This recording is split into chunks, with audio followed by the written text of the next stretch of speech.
کیا یہ سچ نہیں ہے؟ سب سے کم انرولمنٹ جو ہوتا ہے وہ مسلمانوں کا ہے. یہ ان کی محبت اقلیتوں سے اور مسلمانوں سے. نریندر مودی کی سرکار یہ نہیں چاہتی کہ اقلیت اور مسلمانوں کے بچے تعلیم یافتہ ہو کر اس دیش کو مضبوط کریں. چاقوؤں کو صرف ترکاری کے لیے استعمال مت کرو، گردنیں کاٹنے کے لیے استعمال کرو. کیا نریندر مودی کی سرکار ترنگے کے ہرے رنگ کو نکال دیں گی؟ آپ انصاف نہیں کرنا چاہتے. کیا پردھان منتری اپنی زبان کو جنبش دیں گے؟ ڈی اسکیلیشن کب ہوگا؟ ڈی انڈکشن کب ہوگا؟ کورٹ کا کام یہ نہیں ہے، ججز کا کام یہ نہیں ہے کہ نریندر مودی سرکار کی مدد کرے. آپ دونوں نے بیٹھ کر ملئی کھائی اور غریب اور نوجوان پس رہا ہے. کی مخالفت میں کھڑا ہوا ہوں. میں برسر اقتدار جماعت سے جاننا چاہوں گا، کیا یہ سچ نہیں ہے؟ کیا یہ سچ نہیں ہے کہ آپ ہی کے اعداد و شمار 75واں NSS کا ڈیٹا یہ کہتا ہے کہ 25% مسلم بچے پیسوں کی غربت کی وجہ سے تعلیم سے ڈراپ آؤٹ ہو جاتے ہیں؟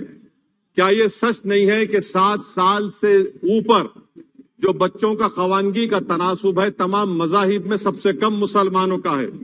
کیا یہ سچ نہیں ہے کہ گراس اٹینڈنس ریشیو تمام مذاہب کا سب سے کم مسلمانوں کا ہے؟ کیا یہ سچ نہیں ہے کہ سب سے کم انرولمنٹ جو ہوتا ہے وہ مسلمانوں کا ہے؟ کیا یہ سچ نہیں ہے کہ AISHE کی رپورٹ یہ کہتی ہے کہ ہائر ایجوکیشن میں مسلمان کا تناسب 5% سے 4% پر آ چکا ہے؟ اور یہ سرکار ان تمام اعداد و شمار کو دیکھتے ہوئے، ان کے اعداد و شمار کو سامنے رکھتے ہوئے صدر جمہوریہ کے خطبے میں لفظ اقلیت کا، مائنورٹی کا ذکر بھی نہیں کیا گیا، جو بھارت کی آبادی کا 19% کا حصہ ہے. یہ ان کی محبت اقلیتوں سے اور مسلمانوں سے. سر، کیا یہ بات سچ نہیں ہے کہ آپ نے مائنورٹی کے بجٹ کو 40% کم کر دیا، اسکالرشپ کے پیسوں میں 560 کروڑ روپے کم کر دیے؟ یہ آپ کی محبت ہے جو نفرت کی نشانی بنتی ہے. نریندر مودی کی سرکار یہ نہیں چاہتی کہ اقلیت اور مسلمانوں کے بچے تعلیم یافتہ ہو کر اس دیش کو مضبوط کریں. وہ ان کو ہمیشہ غربت اور ناانصافی کا شکار بنا کر رکھنا چاہتی ہے. سر، دوسری بات اس میں یہ ہے کہ آج اقلیتوں کو مسلمانوں کے تعلق سے کوئی مہینہ ایسا نہیں جاتا جہاں پر ان کو جان سے مارنے کی دھمکی نہیں دی جاتی. برسر اقتدار جماعت کے ایک MP صاحبہ نے کہا کہ چاقوؤں کو صرف ترکاری کے لیے استعمال مت کرو، گردنیں کاٹنے کے لیے استعمال کرو. برسر اقتدار جماعت کے ایک MP نے دلی میں کہا کہ مسلمانوں کا سماجی بائیکاٹ کرو. برسر اقتدار جماعت نے گلبرگہ کے ریلوے اسٹیشن کو ہرا رنگ کیا گیا تھا، اس کو یہ کہہ کر تبدیل کر دیا کہ مسلمانوں کا رنگ ہے.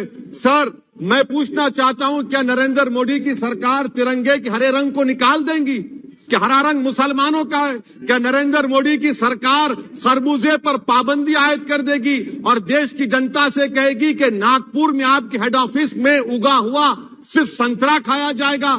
سر، ناری شکتی کی آپ بات کرتے ہیں تو بلقیس بانو اگر مسلمان نہیں ہوتی تو بلقیس بانو کو انصاف مل جاتا.